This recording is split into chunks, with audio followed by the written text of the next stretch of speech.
नमस्कार मित्र हो, आर्य टीव्हीच्या या आध्यात्मिक चॅनलवर आपले पुन्हा स्वागत आहे. आजच्या या नवीन एपिसोडमध्ये आपण मनाच्या श्लोकाचे 199 श्लोकाचं विवेचन हिंदीत ऐकणार आहोत. तर चला सुरू करूया आजचा हा एपिसोड.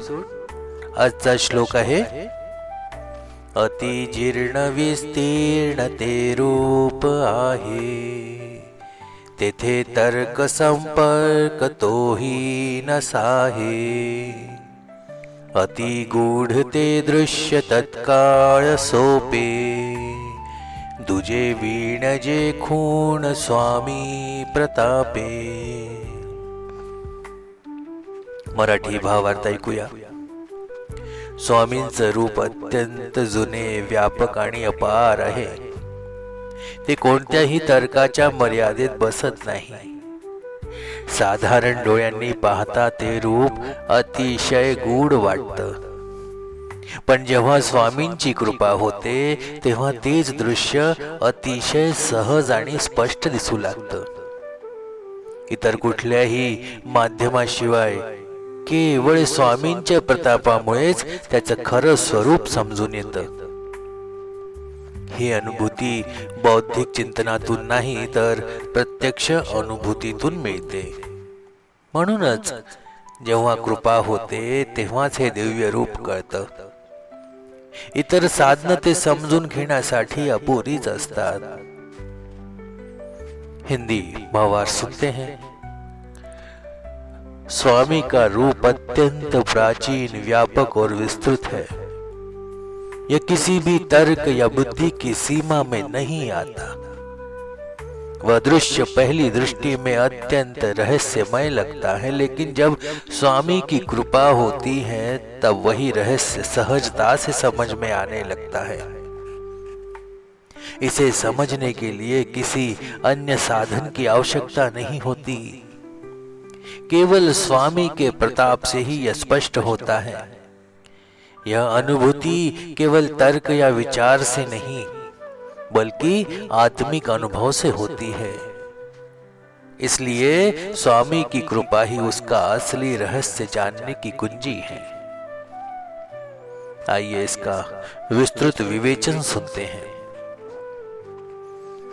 जब किसी संत कवि की दृष्टि परमात्मा की ओर जाती है तो शब्द जैसे छोटे हो जाते हैं, सीमाएं टूट जाती हैं और भाषा की निरुपयोग लगने लगती हैं.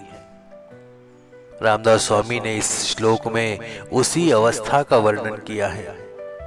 उस स्थिति का जहां तत्व का अनुभव होता है लेकिन उसे परिभाषित करना, पकड़ना या बांधना असंभव हो जाता है. प्रथम पद देखें, अति जीर्ण विस्तीर्ण ते रूप आहे. इसमें परमेश्वर के स्वरूप को परिभाषित करते हुए रामदास स्वामी कहते हैं कि यह अत्यंत जीर्ण अर्थात अत्यंत पुरातन, आदि से भी आदि, और विस्तीर्ण अर्थात असीम, अनंत, सर्वव्यापक है. यह रूप ना तो समय की सीमा में बंधा है, ना ही स्थान में. यह न तो केवल अतीत में था, न वर्तमान में ही सीमित है, और न ही भविष्य में समाहित हो सकता है. यह तो कालातीत है. इसी कारण यह अति जीर्ण है. यह कोई नया आविष्कार नहीं है, यह कोई नई उत्पत्ति नहीं है, यह तो सनातन है. विस्तीर्ण शब्द उसकी व्यापकता को दर्शाता है. जैसे आकाश सब ओर फैला है वैसे ही यह परम तत्व सर्वत्र व्याप्त है. किंतु यह केवल भौतिक दृष्टि से नहीं, इसकी व्याप्ति मानसिक, आध्यात्मिक और चेतन स्तर पर भी है. हम इसे केवल इंद्रियों से नहीं पकड़ सकते क्योंकि इंद्रियां सीमित हैं. यह इतना विस्तीर्ण है कि न कोई सीमा रेखा खींच सकता है, न कोई उसे किसी दिशा में बांध सकता है. तेथे तर्क संपर्क तो ही नसाहे. जब कोई साधक इस विस्तीर्ण रूप को समझने की चेष्टा करता है तब वह प्रायः तर्क का सहारा लेता है। वह शास्त्रों के तर्क, युक्तियां, दर्शन शास्त्र के नियम लेकर उस परम तत्व को समझने की कोशिश करता है। परंतु स्वामी जी स्पष्ट करते हैं कि तेथे संपर्क तर्क न चाहे, वहां तर्क नहीं टिक सकता, वहां बुद्धि की सीमा समाप्त हो जाती है। तर्क जिस क्षण वहां पहुंचते हैं उसी क्षण वे असहाय हो जाते हैं। तर्क का स्वभाव ही सीमितता है। वह एक विश्लेषणात्मक प्रक्रिया है जिसमें हम किसी बात को कारण कार्य संबंध में बांधते हैं। परंतु जब हम उस तत्व की बात करते हैं जो स्वयं ही कारणों के पार है, जो स्वयं उत्पत्ति और विनाश से परे है, वहां तर्क थक जाते हैं। उदाहरण के लिए यदि कोई कहे कि भगवान कहाँ है और हम उत्तर दें हर जगह, तो तुरंत अगला प्रश्न आता है कैसे, क्यों, कब से, इत्यादि। परंतु जब आप अनुभव की गहराई में जाते हैं तो वहां प्रश्न समाप्त हो जाते हैं, उत्तर स्वयं मुखर होते हैं। यह स्थिति अनुभव की होती है, बुद्धि की नहीं। अतः तर्क वहां बाधक बन जाते हैं। अति गूढ़ ते दृश्य तत्काल सोपे, यह पंक्ति अत्यंत रहस्यमय होते हुए भी सुंदर समाधान प्रस्तुत करती है। परमात्मा का दर्शन, दृश्य अति गूढ़ है और अत्यंत रहस्यपूर्ण है। उसे समझना कठिन है, उसे पकड़ना कठिन है और उसे जानना एक प्रकार से असंभव लगता है। परंतु उसी समय वह तत्काल से भी सौंपे हैं, मतलब तुरंत सहज और सरल भी हैं। यह विरोधाभास नहीं है, यह अद्वैत का संकेत है। साधक जब केवल शास्त्रों, तर्कों और मन के समीकरणों के सहारे इस गूढ़ तत्व को पकड़ना चाहता है तो वह असफल होता है। पर जब वह अपनी बुद्धि को शांत करके श्रद्धा, समर्पण और प्रेम से उसे अनुभव करना चाहता है तब वह तत्व स्वयं को प्रकट करता है। इसलिए रामदास स्वामी कहते हैं कि यह गूढ़ भी है और तत्काल सोपे भी है, मतलब तुरंत आसान भी है। यह सोपेपना, यह आसानी केवल बाहर नहीं है, यह हमारे भीतर ही छिपा है। जैसे कोई व्यक्ति गंगा जल को कहीं बाहर खोज रहा हो और अंत में उसे ज्ञात होता है कि अरे वो पात्र जिसमें वह पी रहा है उसी में गंगा जल है।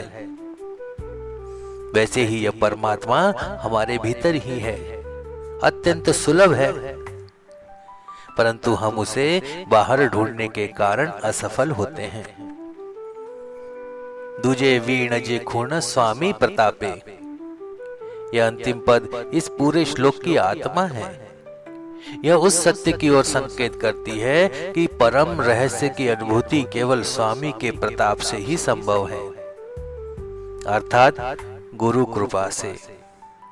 दूजे वीण अर्थात किसी अन्य उपाय से नहीं, यह किसी ग्रंथ पाठ, किसी यज्ञ, किसी एकांत तपस्या या कठिन साधना से प्राप्त नहीं होता यदि उसमें गुरु का आग्रह नहीं हो।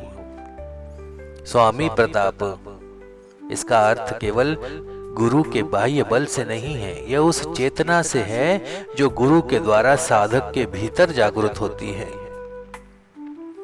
वह चेतना जो हमारी सीमाओं को मिटा देती है, हमारे तर्कों को तिरोहित कर देती है और अंतर्मन को उस सोपे गूढ़ दृश्य का साक्षात्कार करवाती है। संत तुकाराम भी कहते हैं, गुरु वीण कोण दाखवील वाट, अर्थात बिना गुरु के कोई मार्ग दिखाने वाला नहीं होता। गुरु ही वह दर्पण है जिसमें हम अपने असली स्वरूप को देख सकते हैं। और यही बात समर्थ रामदास भी यहाँ कहते हैं, दूजे वीण जे खूण स्वामी प्रतापे, केवल स्वामी के प्रताप से ही वह खून मतलब संकेत झलक सकता है, उसकी अनुभूति हो सकती है। यहाँ पे खून शब्द अत्यंत सूक्ष्म अर्थ लिए हुए है। यह कोई पूर्ण दर्शन नहीं है, यह एक झलक है, एक ऐसी झलक जो सब कुछ बदल देती है। जैसे बिजली की एक गोंद में पूरा अंधकार क्षण भर के लिए चीर जाता है, वैसे ही उस खून में साधक का संपूर्ण अज्ञान मिट जाता है।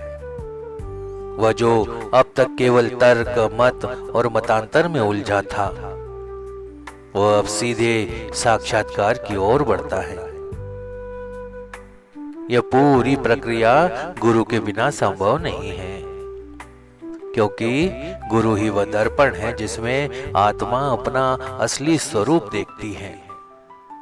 और वह दर्पण ऐसा है जो केवल हमें नहीं दिखता, बल्कि स्वयं को भी हमें प्रकट करता है। वह स्वयं मिट जाता है, केवल प्रकाश छोड़ जाता है। इसलिए यह श्लोक जितना गूढ़ है उतना ही सरल भी है, जैसे स्वयं परमात्मा हो। अभी इसका विवेचन पूर्ण हुआ नहीं है।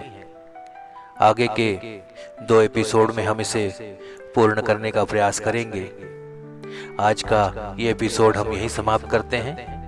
मिलते हैं अगले एपिसोड में इसके दूसरे भाग में। अगर आप हमारी वीडियो पसंद कर रहे हैं तो इसे लाइक अवश्य करें और अपने इष्ट मित्रों के साथ शेयर भी करें। चैनल को अभी तक अगर आपने सब्सक्राइब नहीं किया है तो इसे आज और अभी सब्सक्राइब अवश्य करें, ताकि आने वाले वीडियो के नोटिफिकेशन आपको समय पर प्राप्त हो सके। तो मिलते हैं अगले भाग में, तब तक के लिए जय जय रघुवीर समर्थ। नमस्कार।